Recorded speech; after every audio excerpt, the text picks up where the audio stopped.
Hot shots. It's bound to get heavy.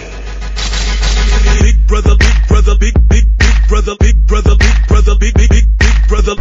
Welcome to BBA Daily with Zibby. Big brother, big brother, hot shot. Big brother, hot shot. If you got the talent, this could be your time. So rise to the challenge like you destined to shine. It's Big Brother like you never seen it, feel it. Hot shots. Big brother, hot shot. Let the conversation begin. And indeed it has. You're tuned in to BBA Daily with Zibby, the podcast. It's a beautiful day today, and I figured it's the absolutely perfect time to put up the interview with the one and only LK-4. LK-4 is a professional basketball player from Uganda who was a housemate on Big Brother Africa, The Chase. We sort of remember LK-4 for, well, that triangle, but there's a lot more to LK-4. Without further ado, let the conversation begin. LK-4, it's absolutely lovely to have a chance to speak to you. And it's a blessing, and I'm humbled to definitely speak to you. Oh, you're so nice. Thank you. Okay, I'll just start from the beginning. How tall are you? Because, you look really tall. Yeah, I'm 6'5". I'm 196, 97. Okay, let's talk about growing up. So basically, you grew up in the US. Yeah, born and raised Boston, Massachusetts. Ah, nice. You ever dream of going to MIT? Actually, my brother went to MIT. Shout out to Jacob. Yeah, Jacob O'Malley, yeah. So I can tell your parents are really good Christians. I mean, your name's Isaac, your brother's Jacob. Have you got a Rebecca? Right? Yeah, comedian. No, but yeah, definitely all my parents definitely got all their names from the Bible. My family's mixed, both Christian, and I have a Christian side and I have a Muslim side. But I grew up respecting both faiths. So let's talk about Big Brother. Did you move back to Africa to take part in Big Brother, or was that because you had an offer from the league in South Africa? No. I came back to the first time I came to Africa was in 2009. Okay. And that's when I participated and played in the professional league in Uganda. That's where my parents are from. And so I joined the Uganda national team playing basketball. And I created such a reputation in Uganda. Some positive, of course, some negative. Oh yeah, I've got some info on the not so nice. Okay. But it was that I started creating a little bit of havoc, and in my adolescent age, and just mind you, I was very excited coming to Africa for the first time, and it was getting a lot of attention. It was, oh my God, I play in South Africa. I'm going on my second year. I just finished my second year of playing professional basketball in South Africa. It's not going bad. I play for Limpopo Pride. So do you get a lot of groupies, the hot girls and stuff like that? No, I don't, because I'm not new in the industry. I'm not new at all in terms of being a professional basketball player and so forth. And my wife comes with me to all my games, and she's also my manager. Nice. All my games, everywhere I'm at, she's there. So there's no room for that. Your team, have they got like the cheerleaders? Because you see like with the American basketball teams, they always have those really hot cheerleaders. You guys have that in South Africa? Yeah, there's cheerleaders in South Africa. They're okay, the BNL dance. They're hot too. They're very hot. Oh, nice. Okay, so let's talk about Big Brother. How did you get the idea to audition? I actually didn't come up with the idea. One of the sports management company that manages me in Uganda, there was a guy by the name of Shakib who was the head of marketing for Kinetic at that time. And what he did was he's like, hey man, you should try out for Big Brother because people, you're just too macho, and I'm like, what's Big Brother? Mind you, I've never watched Big Brother before. Yeah. And so he ended up filling out an application and then putting it in for me and so forth, and then they called me for an audition, and I went for an audition with him dragging me, and next thing you know, I get a phone call saying I made it, so it was actually very good. Have there been a lot of opportunities from the exposure on Big Brother? Well, it depends on what you call. Yes, it has. Big Brother gave me a big platform.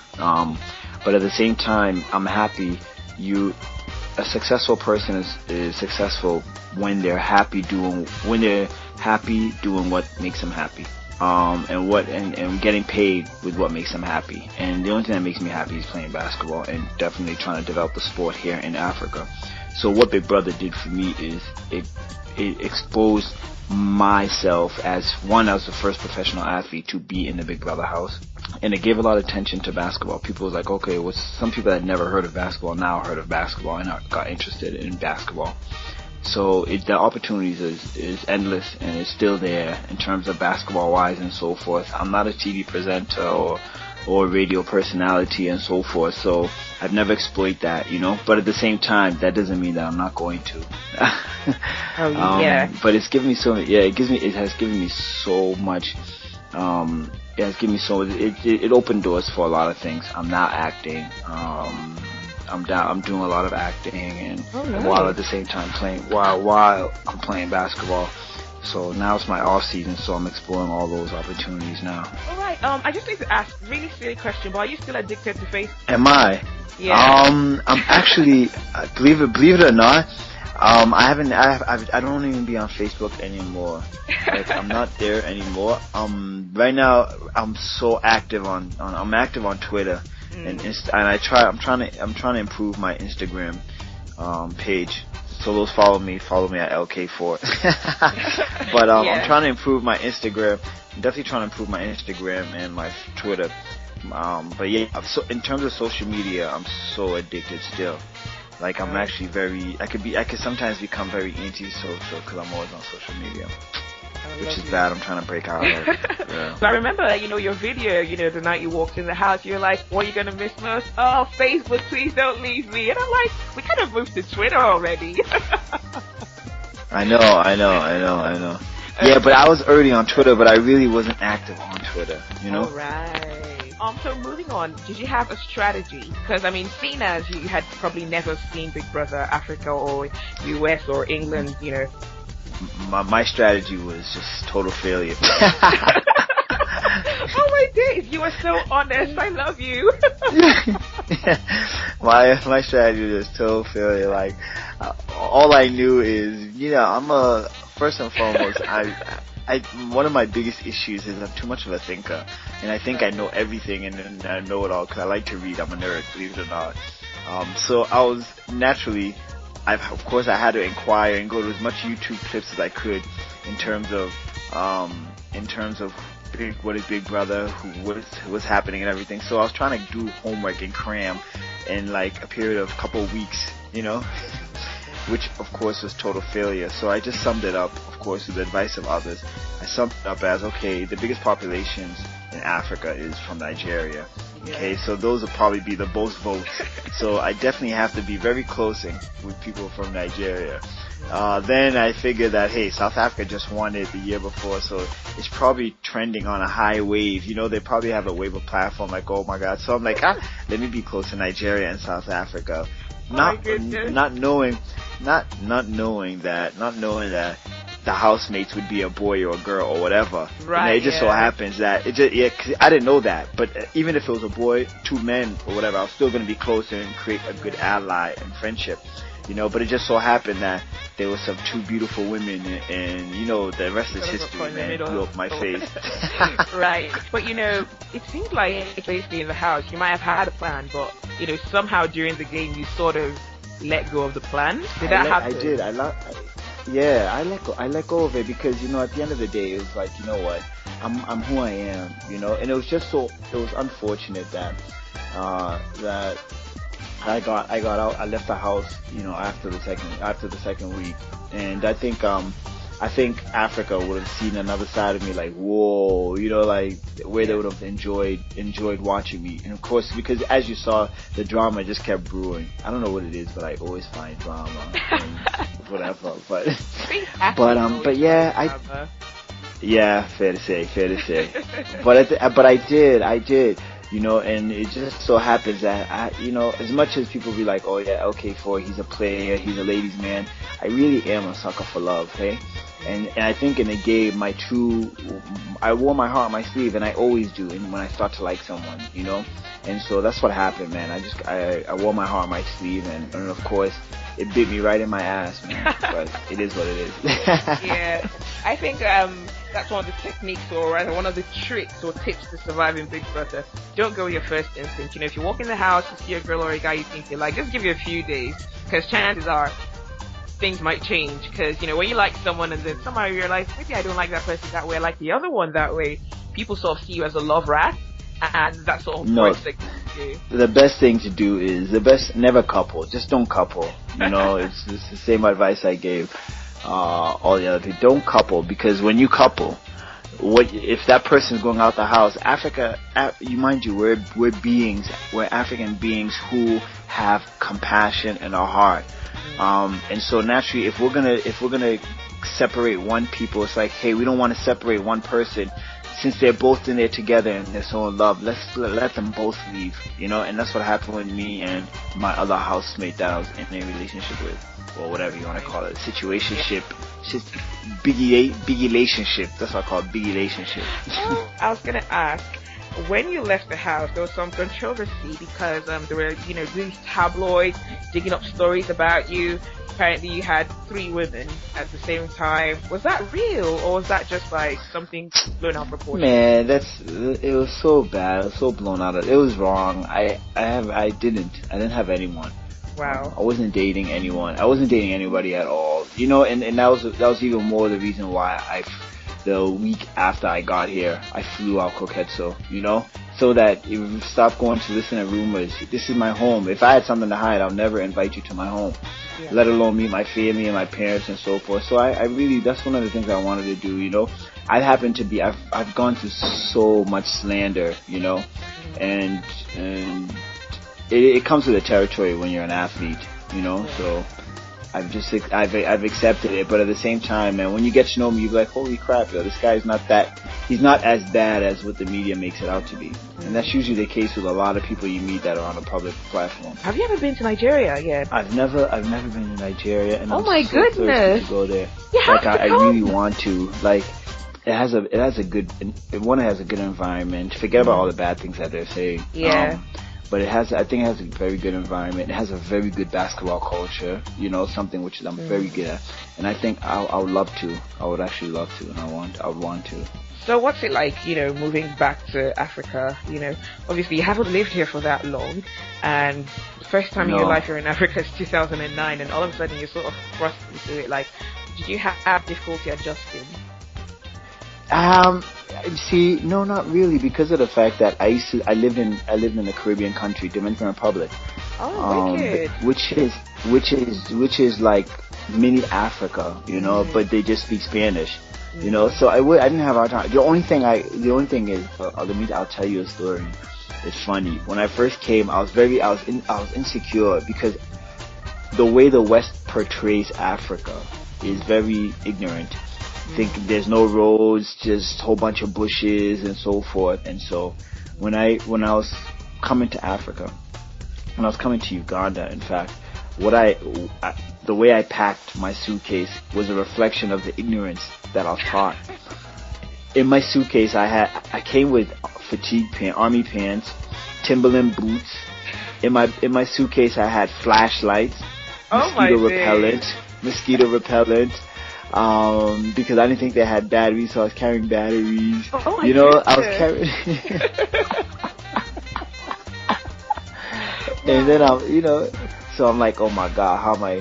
Oh, lo and behold, I come to the airport and I see the world development in Entebbe and in Uganda, and going to the highway, and I'm getting picked up in a Toyota Land Cruiser, a brand new one. So I'm like, what the heck is going on here?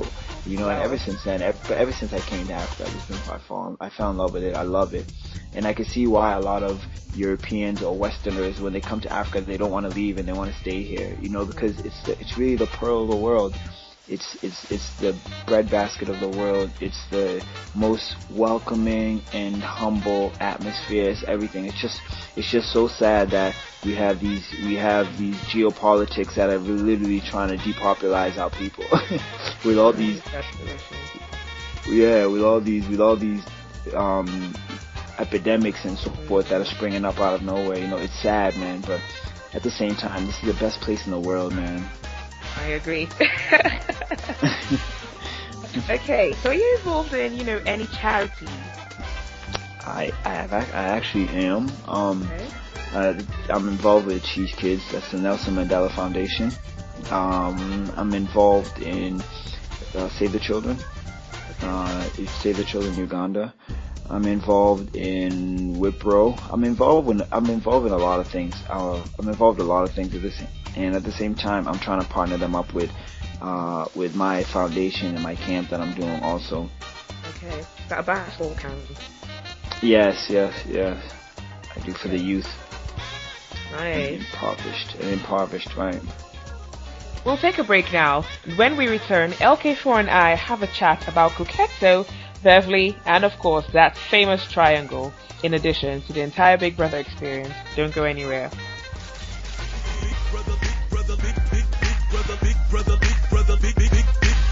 Hot shot.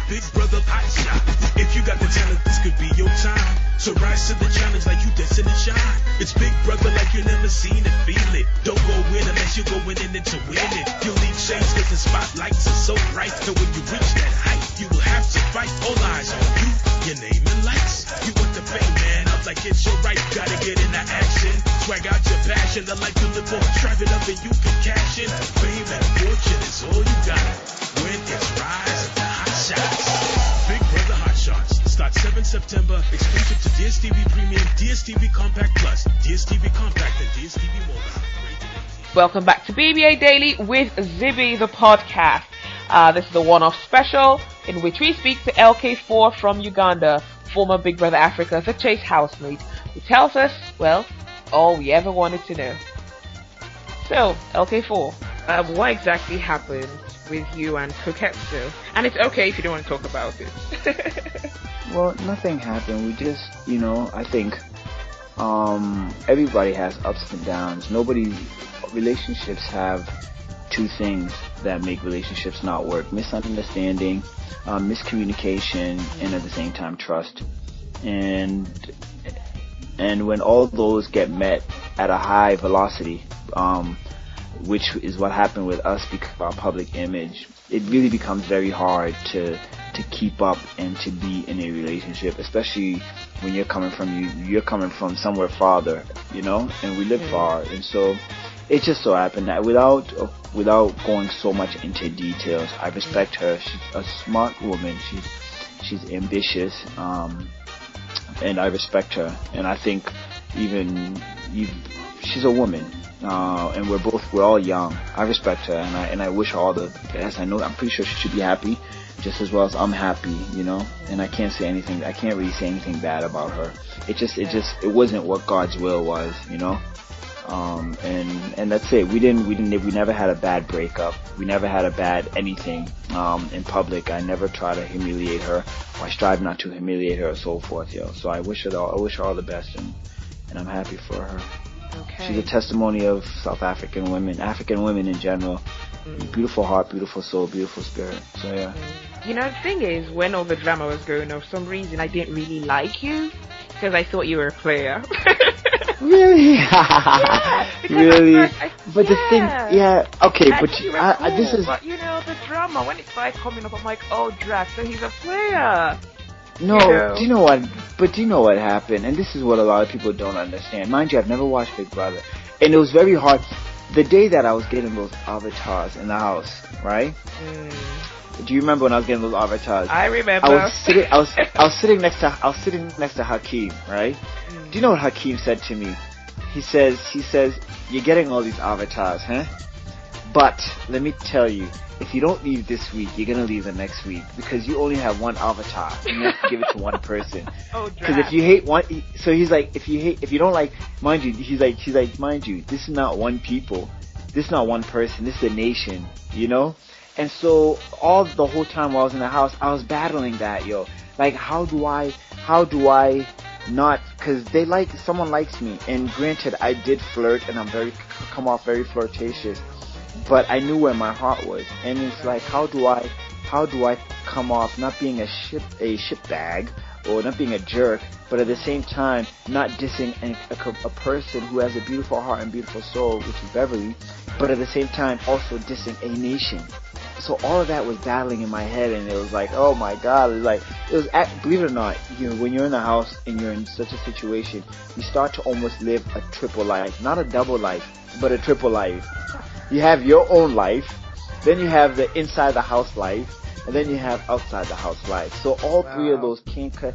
Those three things can occupy the same space at the same time. So that's all that was witnessed. Yeah. After the rerun started, I realized you were trapped. The first time, while it was airing live last season, I liked you at first, and then, when I started thinking, I'm like, nah, he's a player, he's even an athlete, oh wow. So it was like, stereotype, people always expect athletes to be that way, and it's Right. But, when the rerun started, and I started watching all over again, I realized you were sort of just trapped. You weren't a bad person. You were just trapped in that situation. I was actually ambushed.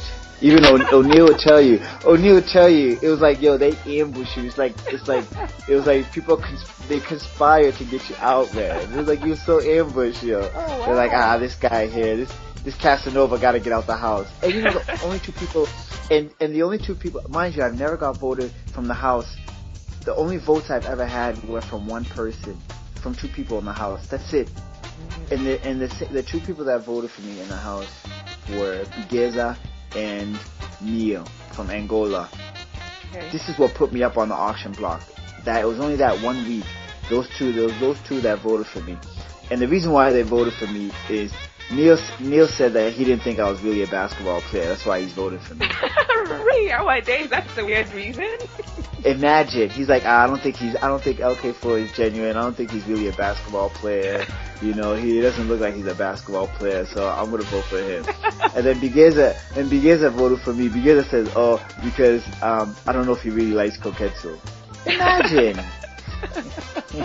I didn't have any enemies in the house. I didn't have any enemies. Even up to now, out the house, like I'm friends with everybody in the house, Like, I'm literally, I'm in contact with everyone. There's no, I don't speak to LK-4, me and him, I don't like that dude. There's none of that, yo. I have genuine love, and I'm so cool, man, And that's one thing. And I'm humble. I don't act like now my shit don't stink, yo. I'm not perfect, but at the same time, I'm very humble, like, because I remember, by the grace of God, I'm glad where I am right now, but I'm not where I want to be. So I'm still, if you want to call it, one of those guys. I'm just an average guy that plays ball that was on Big Brother. Like, I see some of the hate tweets you get and the way you respond to them, and sometimes it just makes me laugh. Because, I think those people that send those messages, they probably end up feeling slightly stupid, with the way, they're handled. So,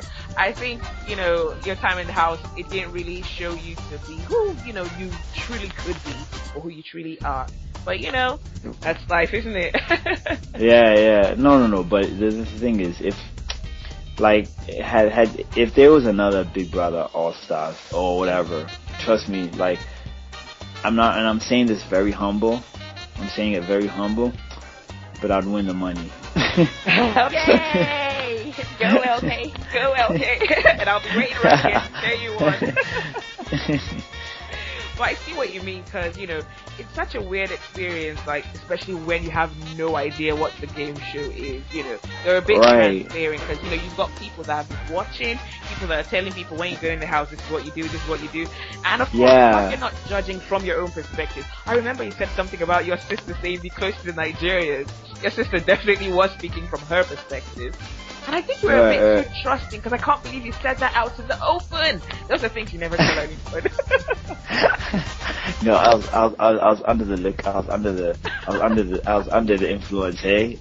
But the thing is, something about me, which anyone will tell you, is like, I'm very straightforward. I'm bold, and this is who I am. I don't sugarcoat anything.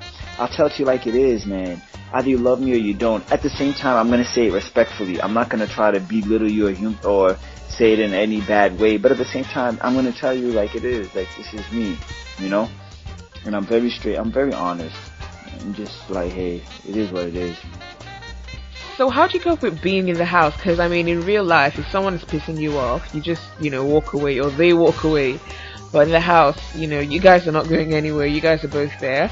And, in a situation where you've just nominated someone, you need to come out, look at them, and carry on a conversation. How do you cope with, living like that? Oh yeah, I was saying how well, as I was saying, it's very hard when you have millions of people watching you, but with taking that out the equation, I think it was very easy for me to adjust because of the fact that I grew up in such environments, going to summer camp and going to prep school dormitories and being around a certain group of people for a certain period of time. So it wasn't that hard for me. What's the most challenging thing about being in the house? Maybe apart from the lack of privacy. No, I didn't mind the privacy. I wish if I could have, I would have walked around naked. No, I'm just joking. I know a lot of ladies that do that. I think that honestly, I think the hardest thing about the house was, and I'll remain saying this, is getting attached to people while you're in the house, and then knowing that you're gonna leave these people for a while. So I think I think having that in my mind was so hard because, and I think I've had one situation where it was very hard for me in the house. I don't know if people remember, but when Melvin's one of my closest friends in the house, up to today he still is, when in the first weeks of the house, I was very close with Melvin. It was me, Melvin, and O'Neal all the time. I was very, very close with him and talking with him and everything. And when he had to go to the other house, I actually broke down crying. And I broke down crying. And I'm not no Mitch. I ain't no Mitch, but yeah. I broke. That's why O'Neal calls me crybaby, because I'm very sentimental. When I like someone, I like them. You know what I mean? And when the period of time when Melvin went away, that's what it hurt me. You know, and when Melvin went away, he was like my strength, man. Him and Melvin was always like, him and O'Neal were always like, hey, stay focused. I'm like, yeah. You know, but when Melvin went away, man, I don't know what happened to me. I ended up falling in love and a whole bunch of stuff. I know you guys are so dramatic, and I hate to admit this, but I cried as well. It was very emotional just seeing everyone. I'm one of those emotional people, but seeing everyone so upset. Yeah, I cried a bit, and I can't believe I admitted that, but yeah, it was, looking back, like second time, when the reruns came, I actually laughed. Because I'm like, oh my days, you guys are just drama queens. But I think I thought it was very emotional. So if you had 5 tips for any of the housemates, any future housemates on how to win, what do you think they'd be? 1, keep a low profile. 2, be friends with everyone, but don't be too friendly. 3, flirt, but drop the T. Do you get what I'm saying? Flirt, but don't flirt. You know what I mean? Drop the T. Do it to a certain extent. The same way, just tap the water just a little bit. Don't put your flirt in there. 3, always smile and laugh, man. When you smile and laugh and become a people's person, when you're a people's person, the audience loves you too, And 3, never, ever get in any kind of verbal altercation with anybody. But how possible is that, though? I know that, but at the same, it's called discipline. You have to be very mentally and emotionally disciplined. If you've noticed, there's so many times where, I'll give you an example. There's so many times when, we'll say like Delish would not agree with something, but she would not get herself in a kind of altercation. Do you get what I'm saying? Yeah. She's very low profile. She'll flirt a little, but not flirt to the extent where it's like, she'll just have people guessing. When you have people guessing and so forth, it'll make you like, oh my gosh, people love hope. People fall in love with hope. When you kill someone's hope right away, they're like, okay, we seen you now, you can go. You know what I mean? Case closed. But people had hope. People were hoping that Delish will get into a sex scene. People was hoping that Delish will hook up with someone. People were hoping that Delish will get with this. Cleo made it so far because people was hoping that she'll get back with O'Neal. With Hakeem. You know what I mean? And so forth. So many people made it far because it was hoping, hope. Beverly may hope. People were hoping that Beverly may be with Angelo or may be with so forth and so. Do you get what I'm saying? Yeah. But when you kill people's hope, when you kill people's hope and desire, once that desire is met, voting is like sex. Once you get it, you're done. Once people already see it, you're out of there. They're done. seriously, like right now, I would call you a master of the game because you just, opened my eyes. Seriously, you just opened my eyes to, basically stuff people can do. Okay, moving on to this season, have you had a chance to catch up with any of the, like the housemates? Have you seen any of the, well, I was going to say episodes, but it's on every day, so it's technically not an episode. Have you had a chance? Yeah, I did. I saw the opening. I was there for the launch, and okay. saw a little bit, and saw a little bit after. It was good. It was good. Of course, I'm a fan. I don't know if you saw my tweet, but Vivian is very attractive. I'm a fan of Vivian. I'm a fan of Vivian. Not Vivian. Lillian. Oh, Lillian. Lillian. And of course, I think Ella Uganda. She's she's my friend, and at the same time she's pretty. I have a YouTube clip of putting her on a bike where I jumped over her on a bike. I need to search for that. I think she's okay. I think JJ was there last year, but other than that, I haven't really watched except for the opening. That lady, that saxophone blew my mind. Oh yeah, La Vida. She did really well. Well. Yeah, she got the highest score. I mean, come on. I've never seen a lady play sax in my life. I thought that was yeah. All right. So these are the people you're probably rooting for. Of course, I root for my country mates, but at the same time, Esther. I root for my country mates, and of course, and I'll have that wild card there, which of course is Lillian. I understand, with your schedule, it might be really difficult to catch up, but that's fine. You can just tune into my daily podcast and, get all the gist. It is. It's daily. Yes. So definitely, no. Yeah. Definitely, I will. I do a recap of everything that's gone on in Big Brother's house. It is a lot of work, but it's fun. I think Big Brother fans are just lovely. So I've met some really lovely people on Twitter as well, and Facebook, just fans. So yeah, you can always keep up with my show. Right. I guess. Okay. So have you got a website, just in case people, are interested in what you're doing and they need to get in touch with you? Of course, my Twitter. LK_FOUR. It's the same name. My Instagram is the same as my Twitter. My Twitter is the same as my Instagram. And then my Facebook, I have so many fan pages on Facebook. But you can check out. Just when you go at LK4, you'll find so many things. So I have my LK4 fantasy basketball camp. I have my team LK4. I have Isaac LK4, my official page, but I have too many people there, so I can't keep adding. But however, if you send me a message, anyone sends me a message, I could rotate people and add new people. And at the same time, right now, you can check me out on Kinetic, KMGAfrica.com. It tells you everything that I'm doing, or you could check me out on XL Sports Management Company. That's also my company, me and my wife's company. So yeah. How many tattoos have you got? All over? I have all over my body. I have 19. And this weekend my birthday just passed, so I'm gonna add 42 more. Oh my goodness! So a total of wait, did you say 90? Like 90? No, 19. I have 19. I have 19. Oh. I'm gonna end up having 61 tattoos. Wow, that is a lot. Because I'm gonna do a whole mural on my back. It's gonna be inspired by, of course, my African fans. Yay. And those, of course, abroad. But it's definitely inspired. It's going to be a big Africa. But it's going to have a whole bunch of designs of everything on my whole back. As well as I'm going to finish my arms. Both of my arms, my sleeves. So, yeah. LK-4, you are absolutely lovely. I actually love you right now, and you're making a black man blush, man. I'm looking pink right now, purple, whatever. I'm blushing, man.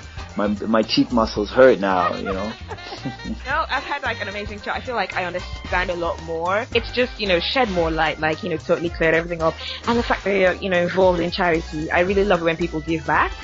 I do. In fact, I have I always do it, and I'm not the kind of person that that I give back to make people recognize me.